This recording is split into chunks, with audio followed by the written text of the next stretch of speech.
So thank you for everyone. I'm so excited to have conversation with Kim. She's a pioneering and leading identity field. I'm so proud of talking with her this moment. So thank you, Kim, joining with us today. Thank you so much. The honor is mine. It's really important work you're doing, so thank you. So I'd like to introduce her profile. Kim Hamilton Duffy is Executive Director of the Decentralized Identity Foundation. She's passionate about the creating innovative and human-centered solutions that unlock the new opportunities for individuals and organizations through improved agency over their digital identities. Kim has been instrumental in pioneering early open source projects in decentralized identity. At the Center Song Consortium, she led the development of Free to improve the trust and reduce onboarding friction in financial interactions. During her time as CTO at Learning Machine, she developed the Broxarts standards and commercial products, empowering individuals through portal learning and skill credentials. Kim has held leadership roles in the technical standards and interoperability groups such as World Economic Forum, W3C, Decentralized Identity Foundation, and the U.S. Chamber of Commerce Foundation, as well as editorial positions at IET Blockchain and IEEE. She holds an MS in Applied Maths from Cornell University and a BS in Mathematics from the University of Texas, and has over 2 decades of experience in software engineering and distributed system. So that was remarkable. Thank you for the joining today. Thank you so much. So let's dive into today's agenda. I'm just curious your excellent history to work in a digital identity space. So why did you start to work in the digital identity field? And could you share about your history? Yes, definitely. So it's quite a journey here. In the past, I tended to have very technical roles, focusing on building system and platform libraries, distributed architectures, and algorithms. So I was already getting into blockchain areas. And then my interest in digital identity, decentralized identity specifically, really started when I was CTO of Learning Machine. And that was when we were working on the Blockcerts standard open source and product based on it with MIT Media Labs. And the way that we approached it, starting out, we actually we did not want to tackle the problem of digital identity. We knew it was really hard, basically. And so we were trying to say, okay, hopefully someone else is figuring this out. But it turns out that we were interested in the problem at the same time that decentralized identity, or it was more called self-sovereign identity at the time, was really taking off. So the problem that we were focused on is how do you ensure that your learning and working credentials remain usable, that you can continue to share them and you can continue to prove that they're valid. And so that was the blockchain connection. We were trying to solve problems like if you have a learning certificate, but then you rely on some kind of issuer site to host it and it goes down, then it's no longer available. So we were really focused on that problem of availability. But then it really gets into, okay, so once you can once you can show it's available, you need to also be able to prove it's about yourself, convince others, you want to maintain privacy as well. So that means that digital identity kind of became a rabbit hole, and has become my passion and focus. So yeah, the pivot, I guess, as well is, it started out sort of tangential, or we thought it was tangential to what we're trying to solve. Like surely someone's figured this out, but it turns out it's just a very hard problem. And so I'm very happy to be working on that now. Yeah, that's a very important notice. So before jumping to the digital identity space, so what did you work on the tech space, or you have any different type of majority that you involved in that? I'm sorry, what Yeah, before before working the in. digital identity, yeah. Got it. Yeah. Yeah, the areas that I really liked were sort of new problems that people didn't really figure out. So I sort of had a tendency to follow these problems where, people would have the opportunity to figure out new approaches based on first principles. So when the area of big data, I guess it would be called more, was popular, I was really into the early days of it, like figuring out new ways to make things scale. And what really appealed to me was, when I went through grad school, for example, there were the, relational database properties that you'd all, focus on. And so at the time, things like Hadoop and HBase were really interesting to me because it was like, oh, what happens if we just don't worry about, this property or that property and just relaxing it to solve new problems. So I was always really into this sort of interdisciplinary aspects of problems and especially areas where you can solve clear real world value. So that's definitely an area where digital identity is really a sweet spot. It's the ultimate interdisciplinary area, it pulls from so many different disciplines. Yeah, that's very amazing. Yeah, I think the digital identity space might have to become so important this moment, especially for the digital infrastructure level. So that's becoming so important as you're involved in this moment. And then like you are now in charge of the executive director at the Decentralized Identity Foundation, which is also the very key parts of the law in the identity community. So what does the Decentralized Identity Foundation working now? Please share your practices to the audience. Yeah, so just as context for Decentralized Identity Foundation, so it's been clear for a long time that we have challenges balancing trust with privacy in our online interactions.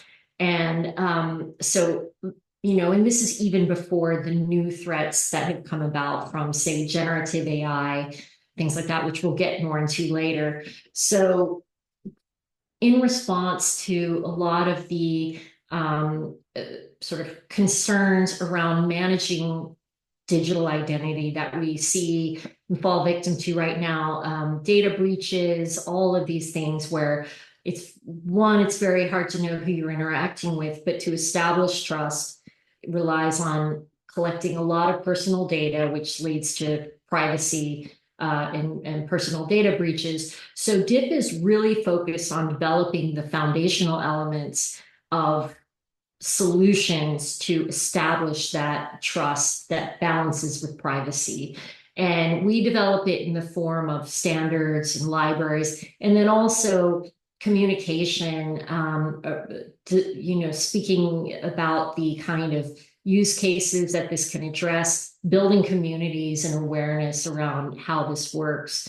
And so another thing, we have decentralized identity in the title. And as I was talking about earlier, that's gone by different names. So self-sovereign identity and reusable identity now. But really, we don't have a good name for it, that's clear. But it's really about the standards and principles that restore agency and trust to users in their digital interactions.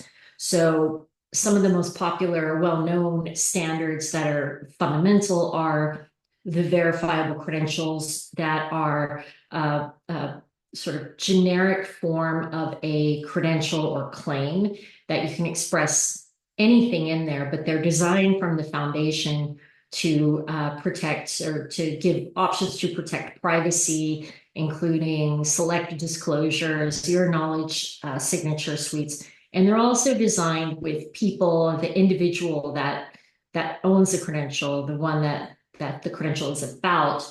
It's designed so that the person it's about is actually also holding the credential so that and they can share it with whomever they want. Another foundational standard is decentralized identifiers. So, but the whole ecosystem of how that works in all of those standards about how you use them, how you manage them, because realistically, it's hard for people to manage their own data. So how you make that work. So where DIF really excels is the incubation of next generation standards, maturing those and including partnering with other organizations to bring these through to the point that the standards can even be referenced in, say, regulatory frameworks, because a lot of times, like with data protection frameworks, you'll be in the case where governments, if they can become aware that there are better options to protect consumers' data, then they'll actually advocate for it. And then the third area that we focus on is ecosystem growth through demonstrating how this can work and showcasing use cases. Some examples might include travel and hospitality kinds of use cases through our special interest group at DIF. But then also we have regional special interest groups, like we have a Japan special interest group, for example. And so people can meet to talk about issues that are more local to them as well. Yeah, that's the very significant to harmonize the local collaboration just through the foundation model. We should to check the Decentralized Identity Foundation update through the website, so that's going to be very helpful. So next topic about the transitions. So you mentioned about the some of the credential work. I think it's very important to configure how this credential shifts from the beginning that you involved in on the history. So could you tell us your history at the credential market from the experiences as you worked at the CTO at the running machine? Yeah, we started out in the best, like it was the best possible time and the best possible use case. So we were really focused on educational and workforce credentials. And so we had it was confusing to a lot of people about what we were trying to do, what problem we were trying to solve. Why should people own their data? I mean, that still happens now. But in our case, we are talking about very long-lived credentials. So you graduate from high school or college or get a certification.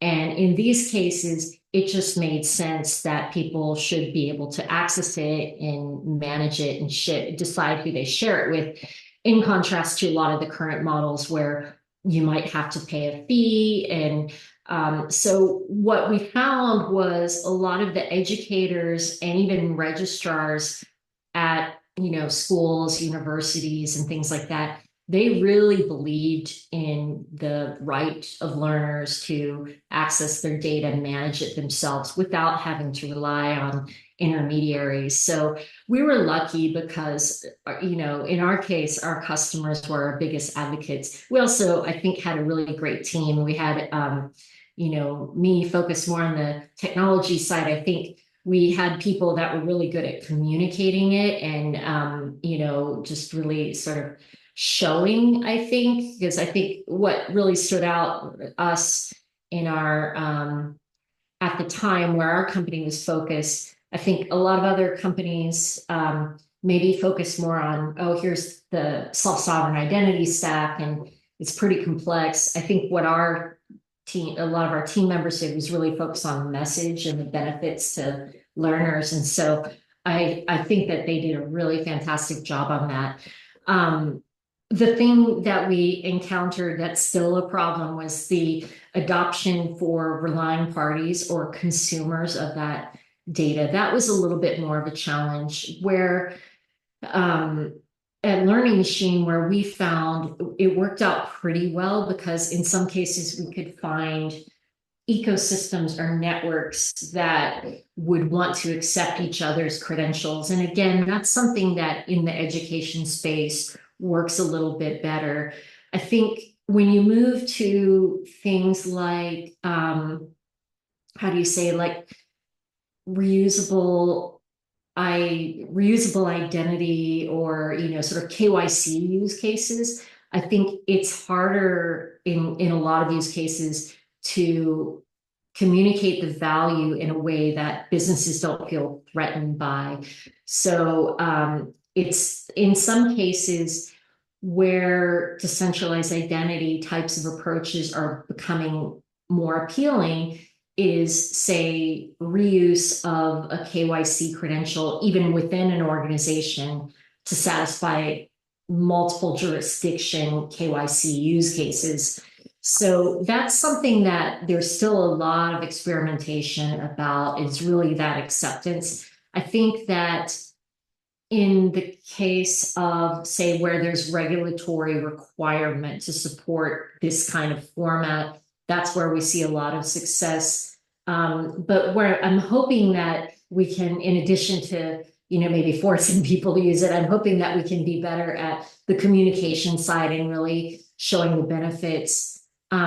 Especially, I think that the use cases where I would really like to see a lot more progress are the ones where, say, so I think the problem is when we apply for new jobs, for example, there's only so little that we can prove about ourselves, right? Because it's these very high stakes credentials, and maybe if it really matters, someone will perform a background check on me.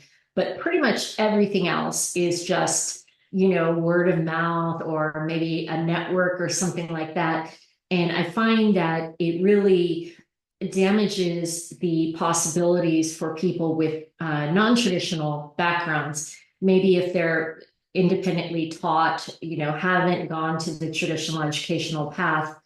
And where I'm really excited is that people can, lead their own educational journey, their own workforce, and then be opened up to new opportunities by being able to establish trust in these micro credentials, certifications of competency. So I think that's the one where I would just really, like to see a lot more progress on, and I continue to hold hope and try to help support that.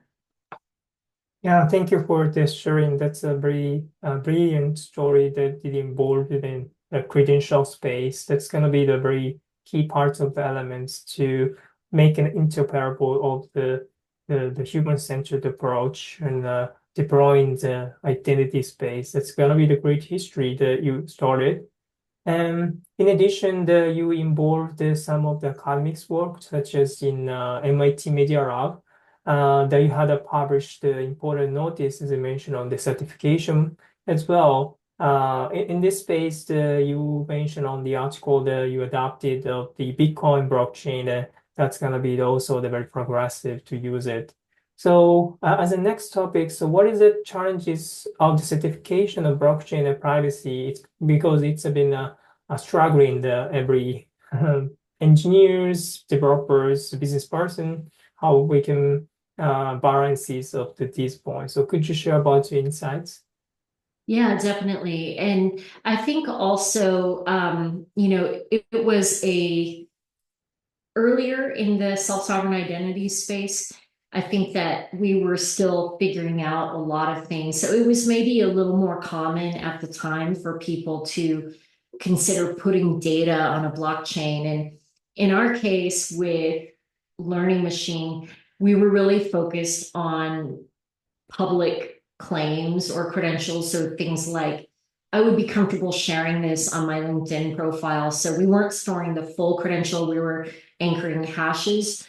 As people got, it immediately became we immediately became aware of the risks, though. We're thinking through, so what if someone changes their mind? What if they, decide that, I mean, an extreme case might be they are, going into a witness protection program or something, and they don't want to make it traceable. But that one's maybe extreme, but there are a lot of milder examples where maybe someone changes their mind, it could be used against them. And then certainly when it comes to any kind of credential with sensitive data in it, you absolutely have to be careful. So it was really around that time, early into our looking into credentials, that we started thinking, I don't think we want to put these on the blockchain, or we want to do just, if blockchain is used, it has to be very minimal. So, and the good thing is right around the time that we started thinking about it, it started to become more explicit. Like that was a case where regulatory frameworks really helped, because it felt like we were kind of alone in advocating for that. And so a lot of companies would say, oh, just put it on blockchain because of all these great properties.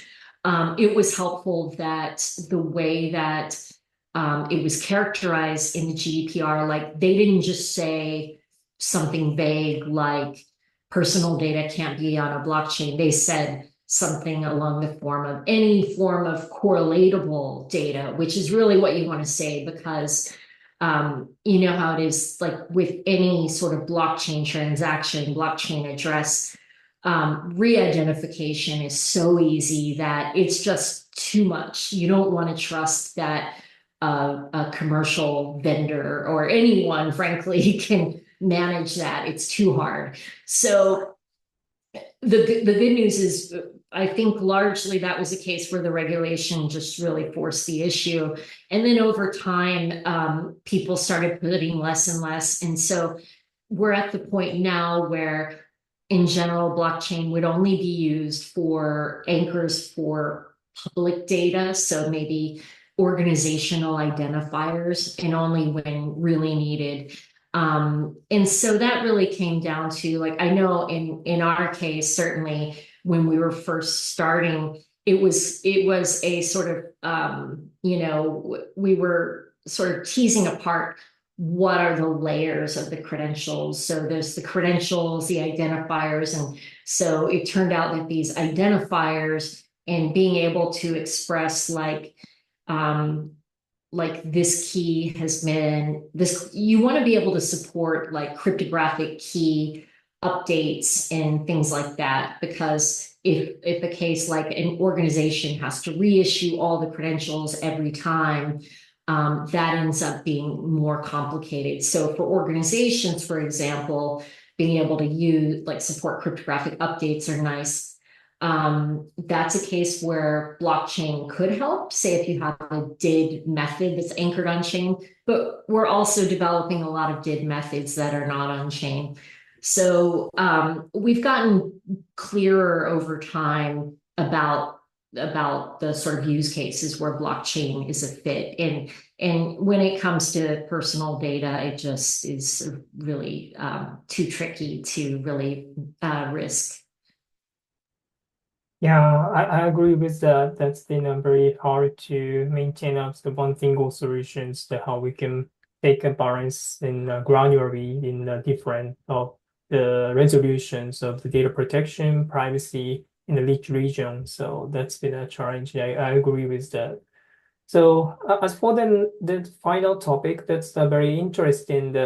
You published with some excellent researchers, and Decentralized Identity Foundation mentioned on the blogs and article. That's been a very interesting in the period of identification and the AI period. So that's been a very admired from my perspective, because that's a absolutely been like shifting into the data minimization or other kind of things, the inclusions of the processes of the credential issuing.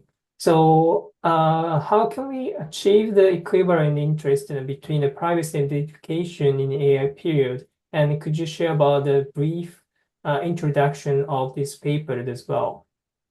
Yeah, definitely. And So I think a big thing that stands out to your point, balancing privacy and identification in with AI is going to be a tremendous challenge. And going back to the original statement about what DIF does, focusing on establishing trust in online interaction. So that's already been a problem for a while.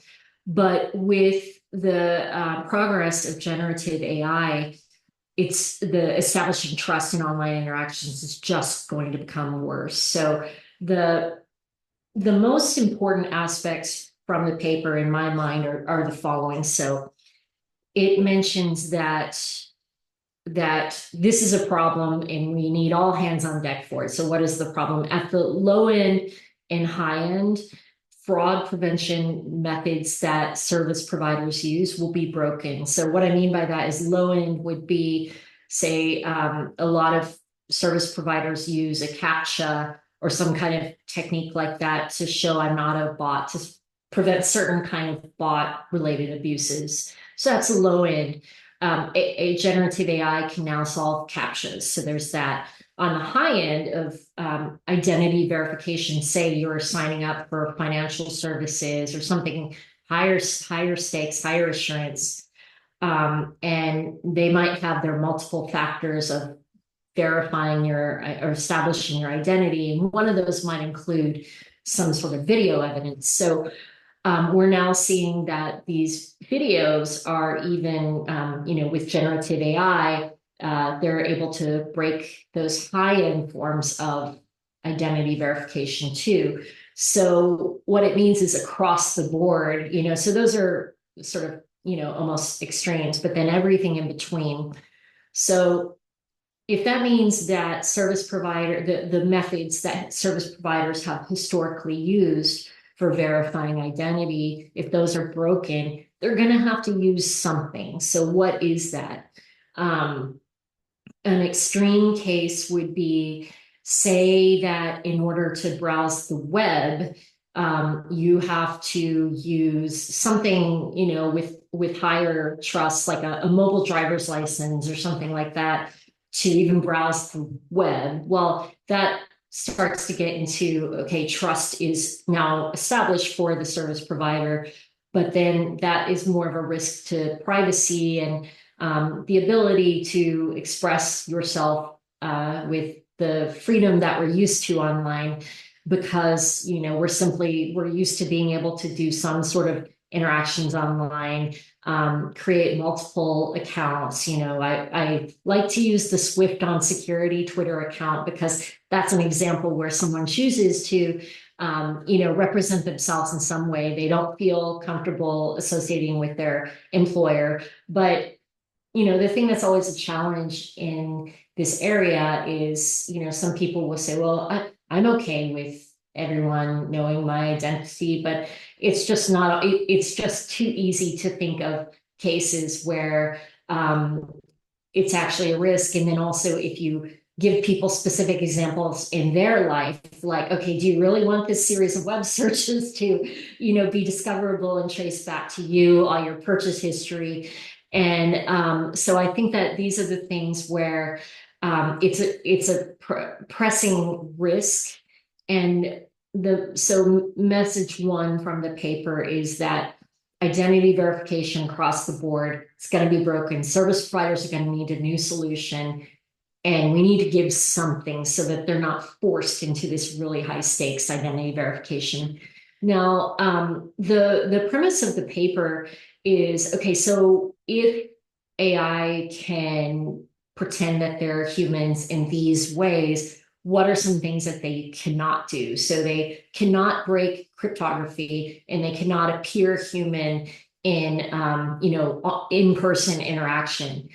And so it proposes this method that actually turned out to be a verifiable credential type approach called personhood credentials. This is where when you have 20 or so authors on a paper, you're never going to fully get consensus. So a lot of the things that we discussed are around the exact requirements. So those requirements, I think, in my mind, it's important for people to know that we need everyone thinking about it. We need to first be very precise about the problem that we're solving, because if the problem is just how do we make the web as usable as it is today without making things worse, you might argue for one solution.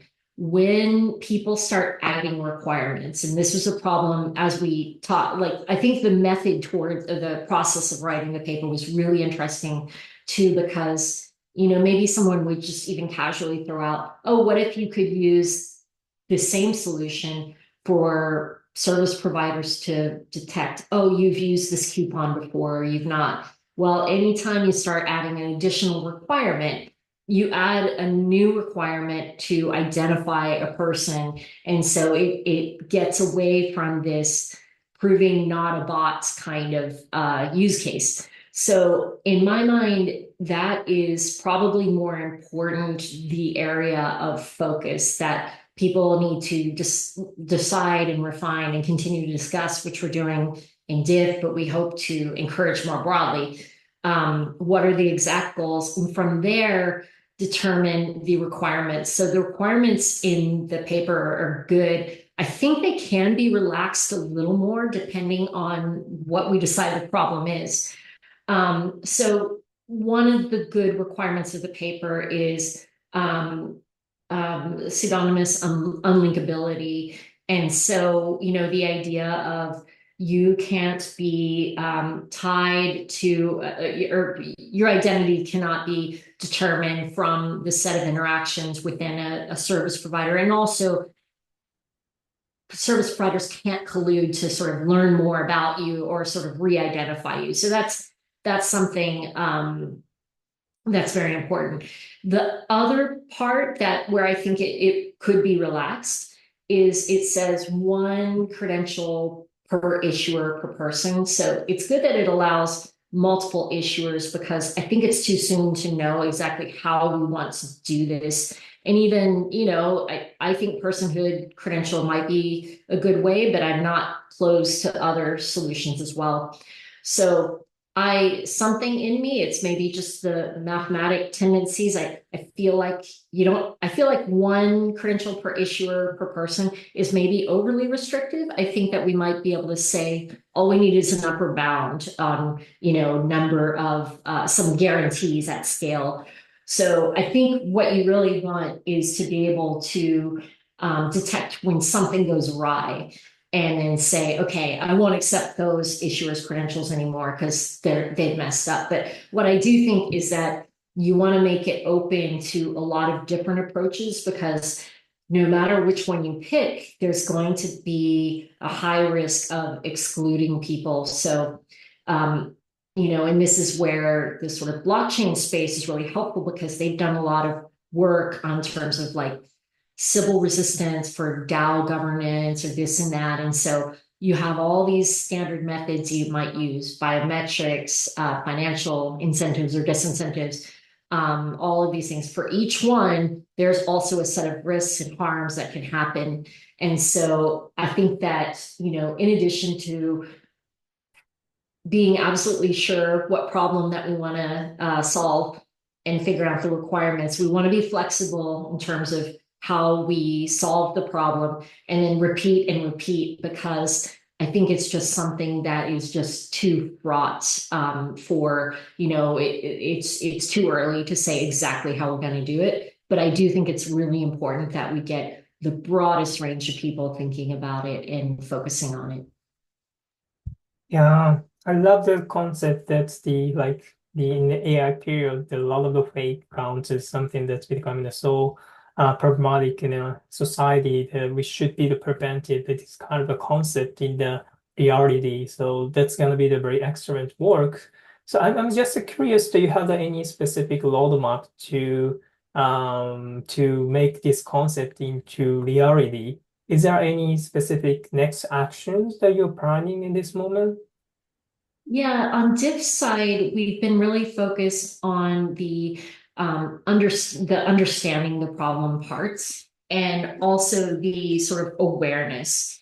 And so we have a hackathon actually coming up in October, and we're hoping to get more participants focusing on that problem, exploring things like if it were a verifiable credential, what would that look like?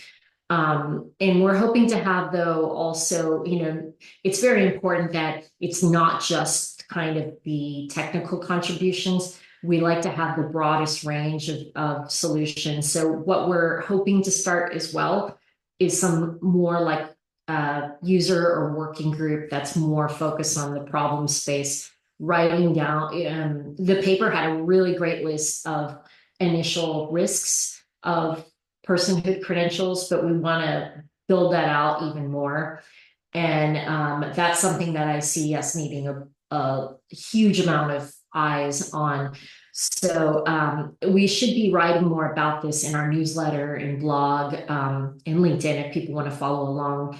And to your point, like I think the other thing when I talk about it, like it's helpful to remind myself what you mentioned, that AI tools are, they're here, they're very useful, we're going to use them.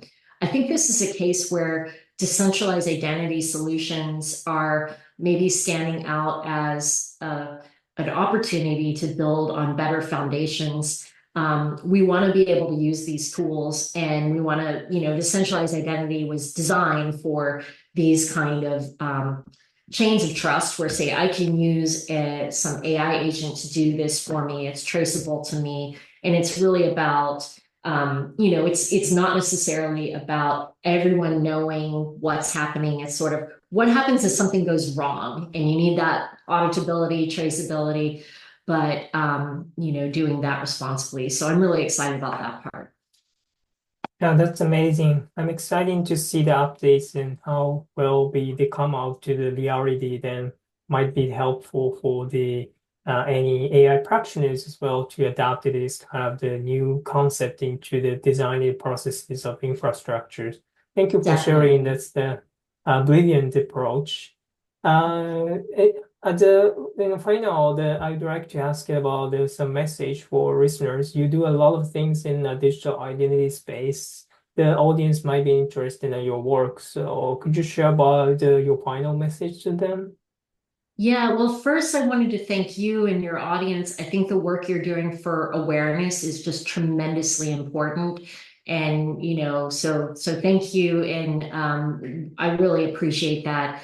So a thing that I want to mention as well is the challenges that we've talked about. They do need everyone's input, not just the technical input. So, we've talked about how a lot of what our communities and digital identity and privacy are talking about need the regulatory assistance as well. But a lot of the challenges towards adoption of these more privacy preserving technical tools, a lot of it is more around usability, design, just really the human connection side of things, like the narrative, the experiences, all of this. And then very importantly, the communication side. That's something that I would say certainly earlier in my career, I was probably maybe underestimated the importance of that. But again, that's why the sort of interviews that you're doing and awareness are just so huge.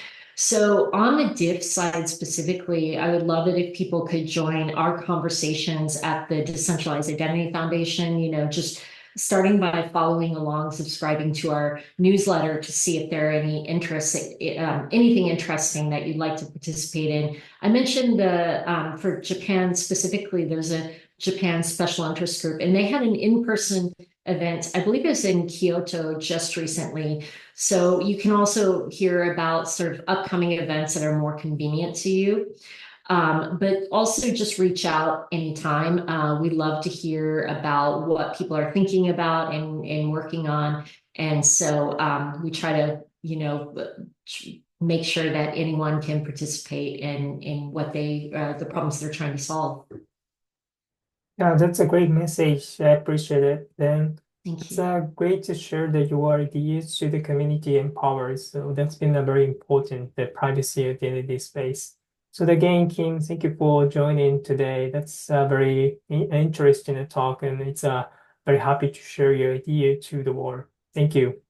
Thank you so much. The pleasure is all mine, and thanks for having me.